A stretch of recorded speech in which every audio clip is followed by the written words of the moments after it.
পুরুষ এক রহস্যময় চরিত্র। পুরুষ মানেই কি শক্ত, কাঠিন্যের প্রতীক, নাকি ভিতরে লুকিয়ে থাকা আবেগ, দায়িত্ব আর আত্মত্যাগের এক গভীর সমুদ্র? ছোটবেলা থেকে শেখানো হয় ছেলেরা কাঁদে না, অথচ পুরুষও কাঁদে, শুধু লুকিয়ে, নিঃশব্দে কাঁদে।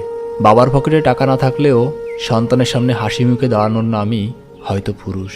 নিজের স্বপ্ন জলাঞ্জলি দিয়ে পরিবারের স্বপ্ন পূরণের জন্য দিনরাত পরিশ্রম করার নামই হয়তো পুরুষ মানুষ। পৃথিবীর ভার কাঁধে নিয়েও যাকে সবাই বিবেকহীন ভাবে, সেই পুরুষই হয়তো রাত জেগে প্রিয়জনের জন্য দোয়া করে। নিজের কষ্ট চেপে রেখে সবার সামনে অটল থাকার নামই হয়তো পুরুষ। কখনো প্রেমিক, কখনো স্বামী, কখনো বাবা, কখনো ভাই। প্রত্যেক পরিচয়ে তার এক একটি গল্প।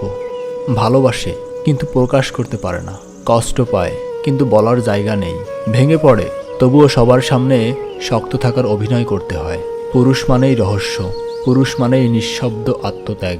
পৃথিবী তাকে যতই কঠিন মনে করুক, তার ভেতরটা হয়তো ভালোবাসার গভীরতায় ভরা। সত্যি, পুরুষ এক রহস্যময় চরিত্র।